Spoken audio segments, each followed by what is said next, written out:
addition to our closing activity run by our colleagues at ORS Impact. And we'd like to encourage you. You'll notice that there's a lot of building taking place at Trinity. This is going to be representing a lot of what is experienced and learned over the last couple of days at the meeting. Lucinda Levine has been working overtime to be able to produce this, and she is going to be putting up poster boards which are going to be complimentary in helping to illuminate some of the things that happened in the opening session. So I'm going to let Carlin and our colleagues from ORS move forward on that. So let's give them a hand as they get started.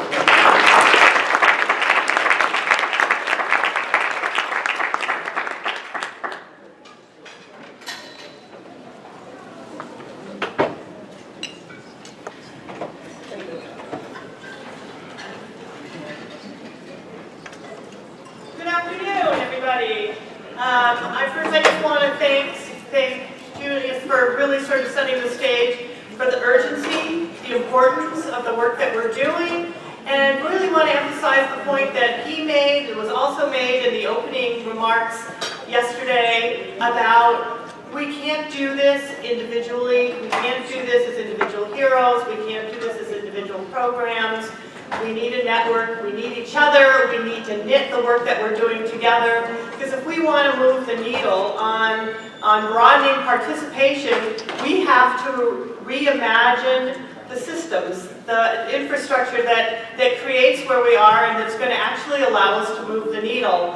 So we engaged you yesterday in some conversation around what are some of those outcomes that we need to be working towards, and then are our guideposts as we're working towards that larger change.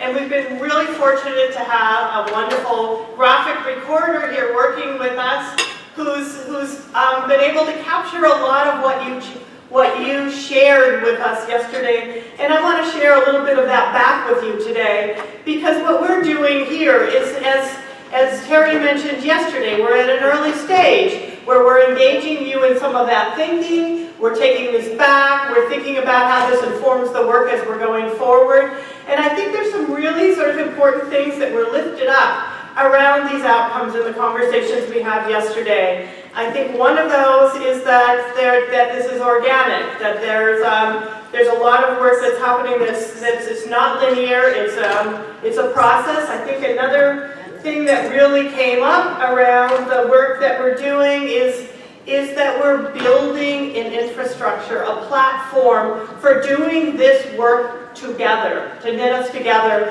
And I think there was a lovely bridge metaphor which Lucinda captured on this, that you see that bridge that's going beneath all of these outcomes that we're working towards. And the idea is, as we begin to work together more and more and connect with each other and do that work, that bridge is something that we use as a platform that we should all be walking on, and it becomes almost something we're not even aware is there anymore, because we're using it so productively to do the work that we need to do. But right now we're also in that point where we're building that bridge, we're building that infrastructure. We're in the first year of this 5-year journey, and there's a lot of building of that infrastructure that's going on. And I think another thing that really came out of this for me and struck me is that notion of moving from me to we. We all have our own work that we're doing, we have our own work, but the more that we can think about us as a we, as a collective, as a network, the more we're going to be able to begin to move that needle. And I think Lucinda did a lovely job of capturing that idea as well on here.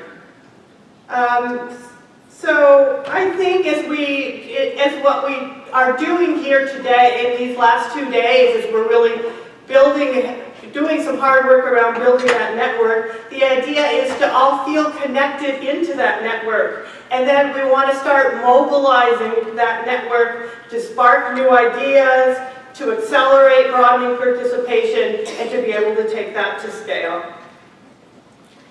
The only other thing I wanted to share with you today is that we sort of had thought about what are some of the values that sort of underlie the work that we're doing. We did a pre-convening survey around some of those values. What are the values of being in a collective, of being in a network?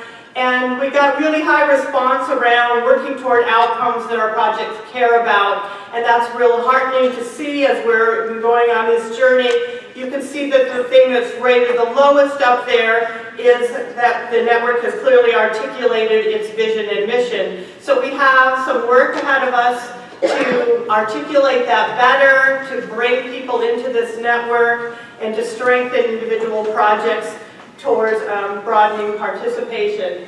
I think we don't really have time. I was hoping that we could engage in some discussion around that, but we're running out of time, and I want to make sure that we have the proper time for the NSF director to take us into some really good closing remarks. So I'll just leave you with that. Thank you. Thank you, Carlin. As you all know, Carlin's part of the evaluation team for the Hub. They're doing the evaluation of the Hub activities and the Hub vision. So be sure to touch base with them if you have any ideas. It is my distinct pleasure to again welcome Dr. Sylvia James to the stage, who's going to introduce the NSF director.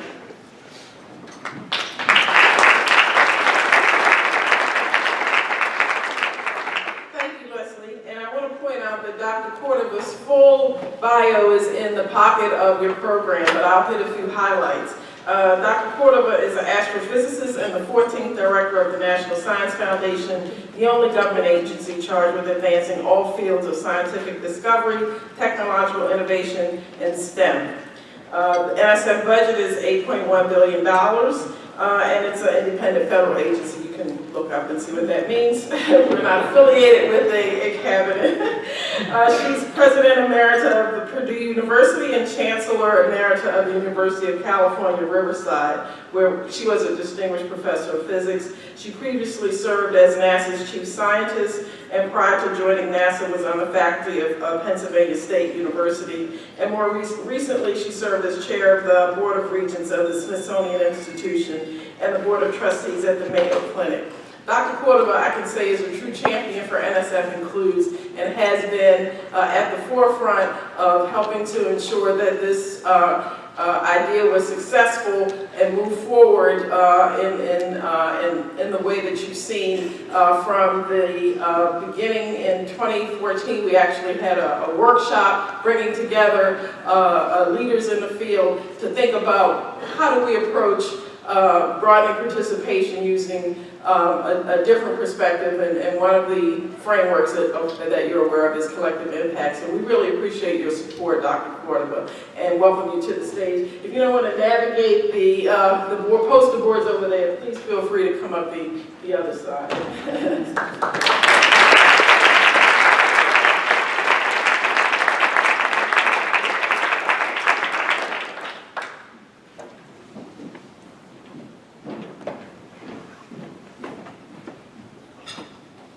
Good afternoon.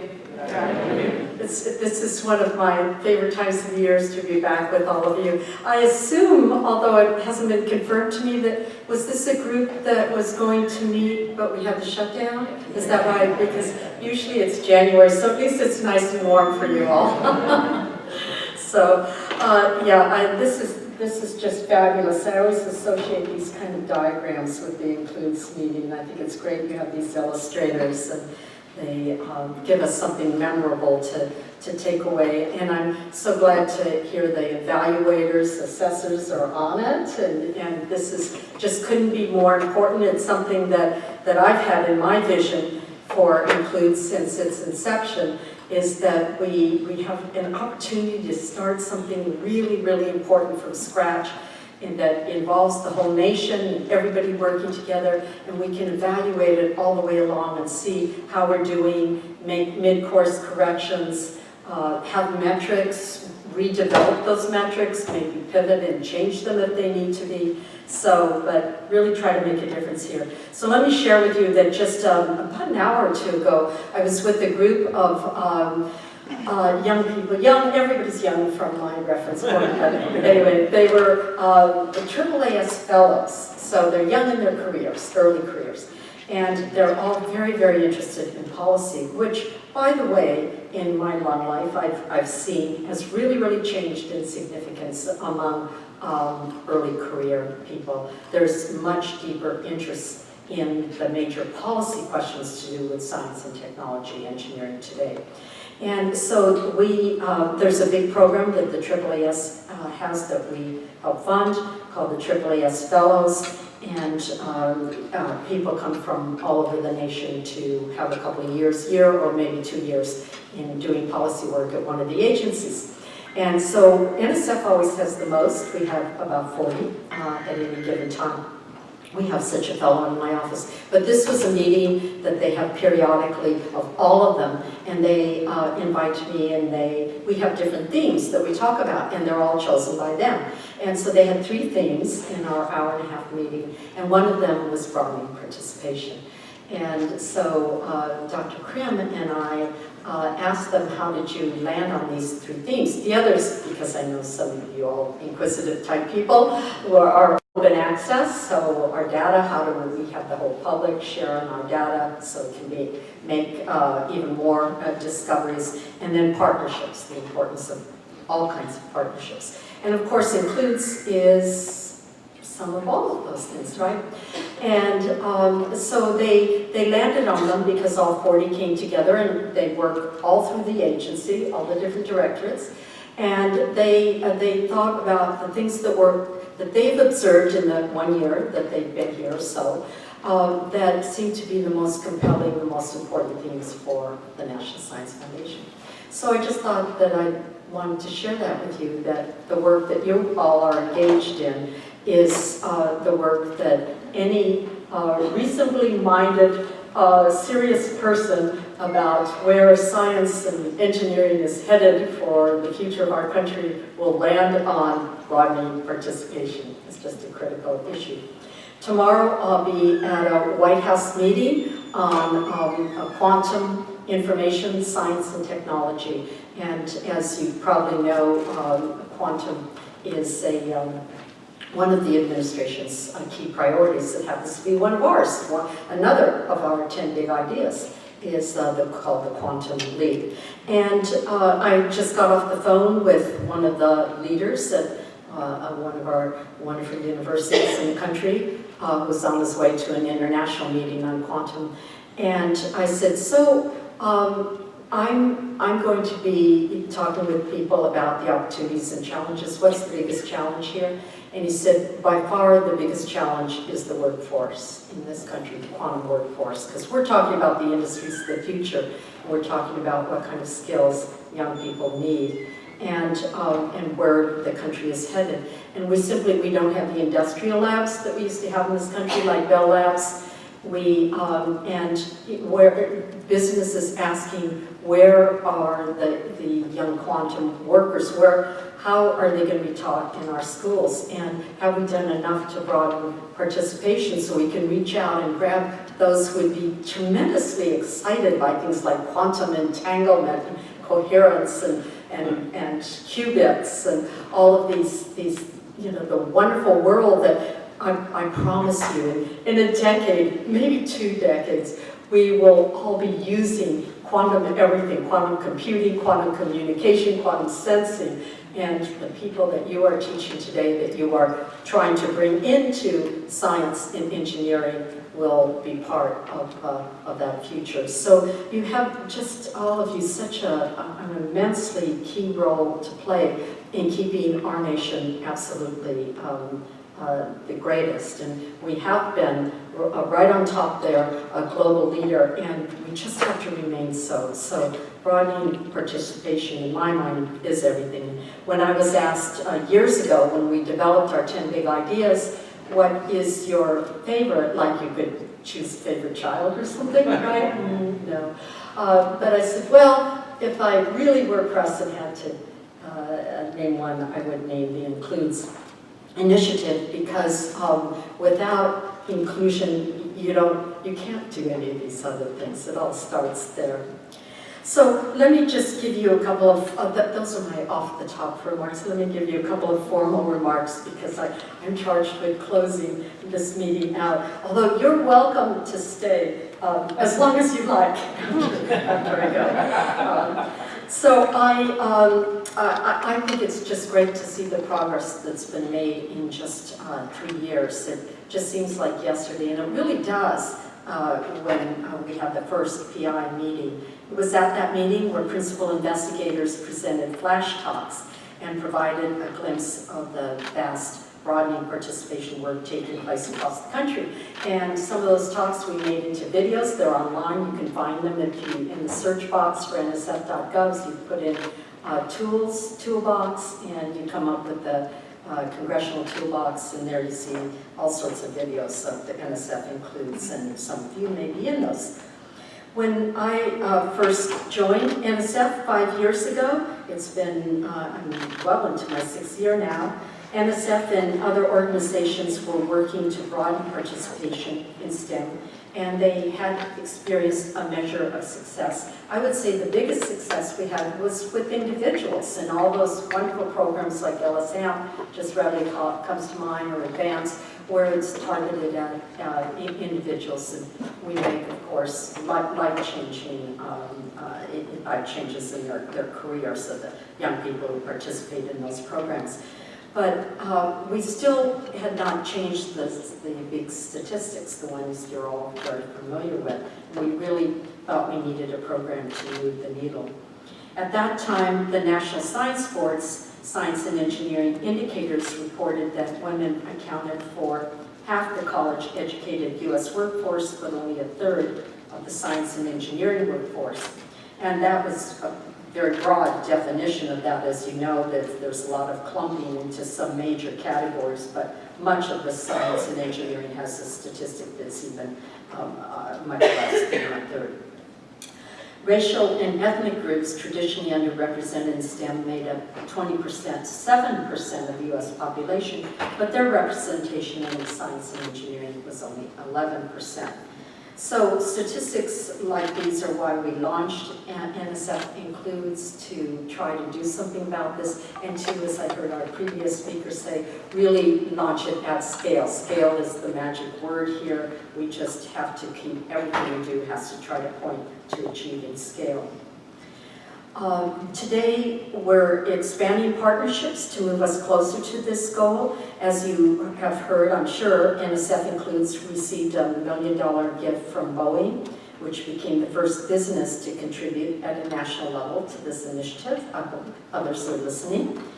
And last December, in coordination with the release of the White House's STEM Education Strategic Plan, I was pleased to announce that 5 other agencies, among them NASA, NOAA, NIH, and the U.S. Geological Survey, and NIST have joined the Includes initiative. And have you all heard about what they're doing and what they're that's just great.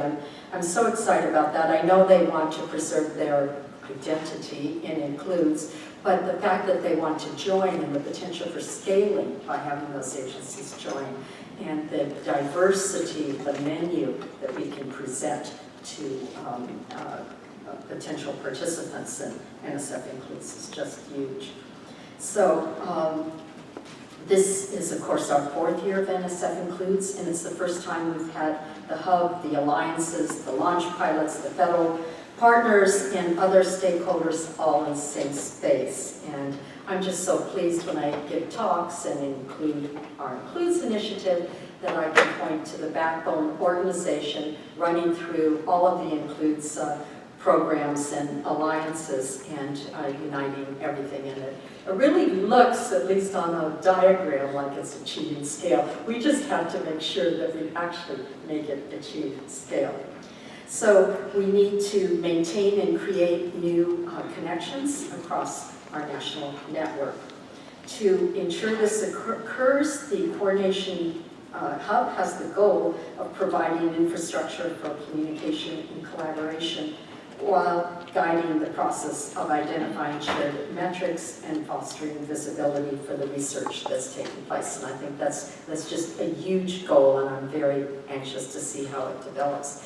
So I want to thank everybody who played a role in organizing this convening, and everybody who's played a role since the beginning of NSF Includes for being a part of this vision. I remember that very first year we actually had a party for 40 program officers across the agency that were a part of NSF Includes. I think it must be our biggest network internally for any program. I'm very enthusiastic about the NSF Includes accomplishments, as you can tell, and I'm hopeful for the work that you do, that it will continue, it will be sustainable. We want to be the biggest help possible in making sure that Includes is just as broad and as deep as connecting as it can possibly be. So thank you so much for your efforts on this incredibly important work. Thank you.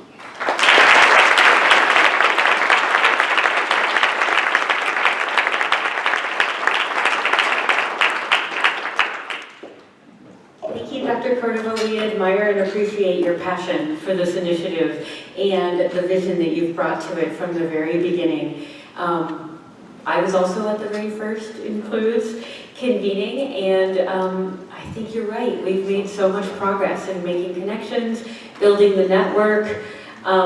Here's my big joke. What is the website address for the Includes network? What is it? www.includesnetwork.org. That's where we go to connect with each other, to learn more about the community, to make new partnerships, to share our findings, to talk about shared measures. And this is just such an amazing, amazing network of people committed and passionate about making a new landscape for STEM and broadening participation. I'm the closer.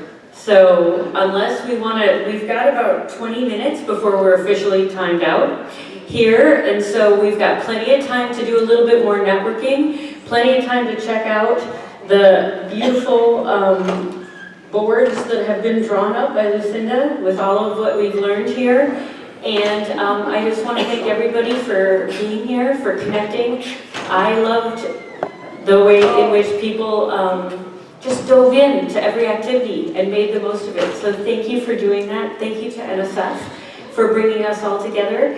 And of course, I wouldn't be a good evaluator if I didn't say, fill out your evaluations. By now, the evaluation team for the Hub from ORS Impact has dropped a survey into your email inbox. And you will have the opportunity to let us know how you felt about the convening, what you're thinking about Includes, what your vision is for your work, and we look forward to following up with you in the next few days in the online community. You're going to see so much stuff there from here, and you're going to be able to find everybody you've met in the online community. Thank you.